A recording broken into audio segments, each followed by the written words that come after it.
It is now official that the diplomatic negotiation between the United States of America and Iran, which started in the last 24 hours precisely at Islamabad in Pakistan, did not yield any significant fruit. That is to say that that very negotiation failed.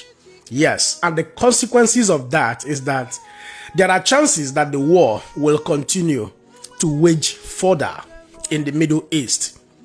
However, there are hopes because, according to verifiable information on the internet space, there was substantive discussion in that very negotiation, in that very peace talk in Islamabad, which was hosted by the Pakistani Prime Minister, Mr. Sharif. But very unfortunately, at the end of the day, deals could not be established between both nations.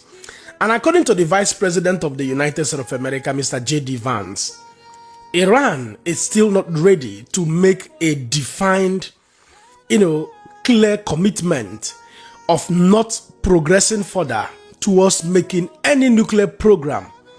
Not even now, not later in the nearest future, and not even later in the distant future to come. Iran is not ready to relinquish that very desire of having nuclear warheads.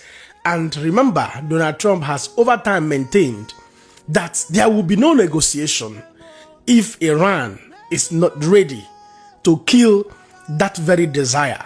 It's a dangerous desire, whether you like it or not. But anyway, make one listen to the Vice President of the United States of America, Mr. J.D. Vance, who is currently on his way with his own delegate, the special envoy, U.S. special envoy to the Middle East, Mr. Steve Witkoff and Mr. Kushner, who happens to be Donald Trump's in-law. Make one listen to the Vice President. Precisely what have they rejected here? Can you help us understand it a little bit? Well, I won't go into all the details because I don't want to negotiate in public after we negotiated for 21 hours in private.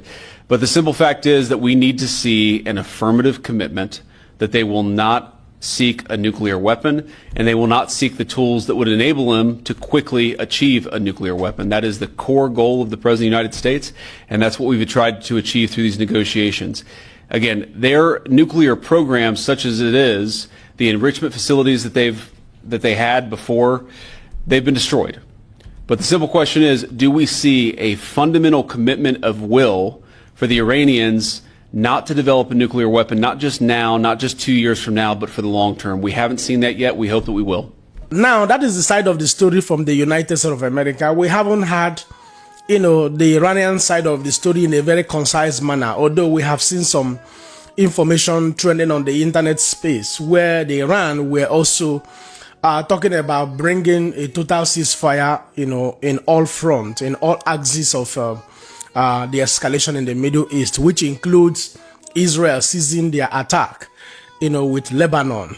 Many of you can recall how one of the mayors in Magaliot in the northern part of Israel cried out some time ago, telling Benjamin Netanyahu, the Israeli prime minister, that if you don't know what to do, admit that you don't know what to do. If you cannot fight to protect us. That was when Hezbollah principally started launching, different attacks down to Israel at this northern end of Israel. It was as if Israel were being overwhelmed by Iran and Hezbollah until Benjamin Netanyahu finished their mathematics and deployed their troops down to Lebanon. When this attack was happening in Israel, the world didn't see that civilians were being killed in Israel. Nobody cried foul, nobody cried out loud, but until today, even though personally, the level of destruction Israeli Defense Force has done in Lebanon is unprecedented. Within 15 minutes, over 200 bombs were dropped in Lebanon, in southern Lebanon. It is crazy. A lot of persons have lost their lives. They have destroyed a lot of military targets, Hezbollah military targets. But that is by the way. So Iran is saying that Lebanon must be included in the ceasefire. And Iran wants total lifting of restrictions on their assets, total lifting of the sanctions by the United States of America. They want to have a control of the Strait of Hormuz. There are a whole lot of demands, but Principally, number one thing on the table of priority of the President of the United States of America is killing the desire for building a nuclear program, of which Iran today, from according to J.D. Vance, is not interested in destroying that very desire, of which I can tell you is one of the signs that this war is likely to continue, even though Iran is claiming to have leverage by the virtue of the fact that they are having a chokehold at the Strait of Hormuz. But I can tell you, United States of America is about changing the dynamics of the game, which will hurt Iran as much as the global economy or the global community. But before we talk about that, the Pakistani Prime Minister has released a statement saying that for the fact that this negotiation that took place on Saturday failed, that it does not mean that there is no hope any longer of bringing a total ceasefire within the region. Do not forget that it is called a 2-week ceasefire. So they still have ample opportunity for next week to continue with this negotiation. You know what I mean? Until probably after next week, we can conclusively say that the negotiation has failed and possibly the war will begin to be ignited again, and we will see how it's all going to end. But first of all, listen to the Prime Minister of Pakistan. Bismillahirrahmanirrahim. Nahmadu wa nusalli ala Rasul al-Kareem. Assalamu alaikum, a very good morning. Let me begin by expressing my deep gratitude to the Islamic Republic of Iran and the United States of America for responding to the call made by Prime Minister of Pakistan, Muhammad Shahbaz Sharif, for an immediate ceasefire in the region, as well as for accepting Prime Minister's invitation for holding peace talks in Islamabad. The delegation of the United States of America was headed by the U.S. Vice President J.D. Vance, and the delegation of the Islamic Republic of Iran was headed by Speaker of the Iranian Parliament, Bakhar Ghalibaf, arrived yesterday in Pakistan to participate in Islamabad talks. I, along with the Chief of Defence Forces and Army Chief, Field Marshal Syed Asim Munir, helped mediate several rounds of intense and constructive negotiations between the two sides that continued through the last 24 hours and ended this morning. On behalf of Pakistan, I would like to express gratitude to the two sides for appreciating Pakistan's efforts to help achieve the ceasefire and its mediatory role. We hope that the two sides continue with the positive spirit to achieve durable peace and prosperity for the entire region and beyond. It is imperative that the parties continue to uphold their commitment to ceasefire. Pakistan has been and will continue to play its role to facilitate engagement and dialogue between the Islamic Republic of Iran and the United States of America in the days to come. I thank you all.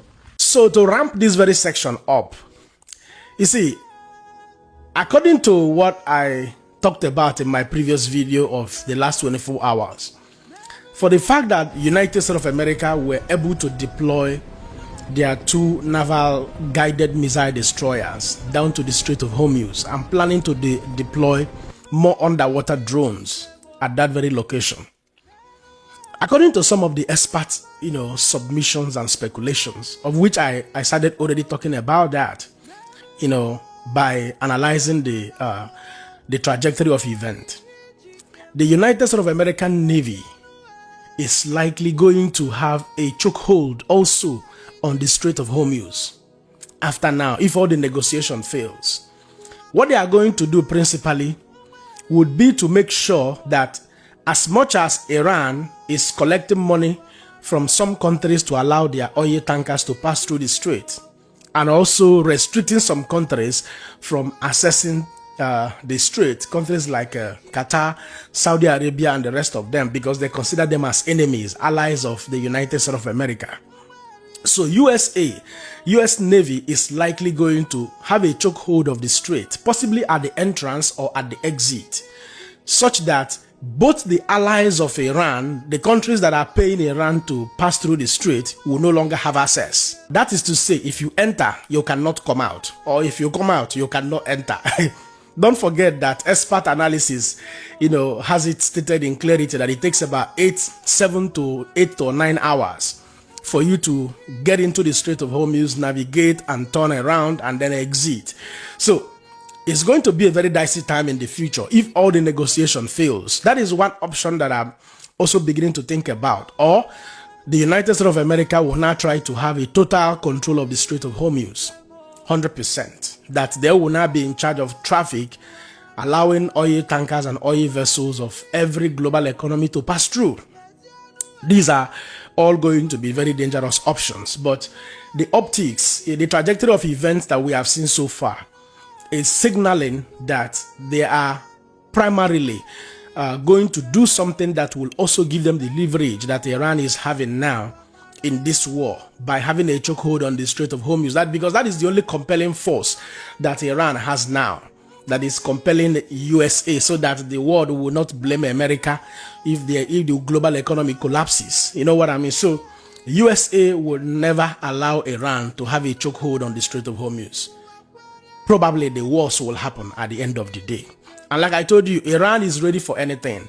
They don't want the economy to go down alone. They want the global economy to collapse with their own. And owing to the fact that the people you are fighting with, the IRGC, many of these persons are Islamic extremists. The way they see death is not the way an average Westerner, a civilized individual, sees death.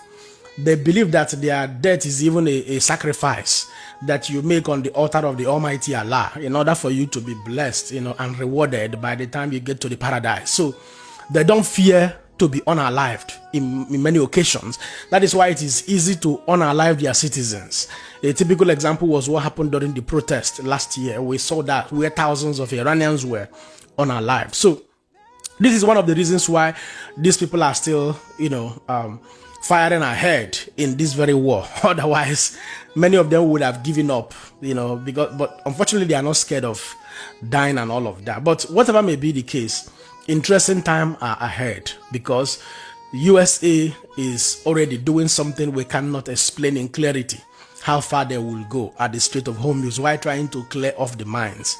But I hope that at the end of the day that absolute peace exists or prevails between Israel, USA, and Iran. Because at the end of the day, whether you like it or not, if the global economy collapses, whether you support Israel, support America, you will be affected wherever you are. Even though at the moment, many countries are now rushing down to the US to buy their oil and buy their gases. But at the end of the day, the multipliers effect of whatever happens at the Strait of Hormuz will not be favorable at all. At this point, I will allow you guys to be the judge. Don't forget to let me know what you think in the comment section and share this video. Man, another person see him. God bless you.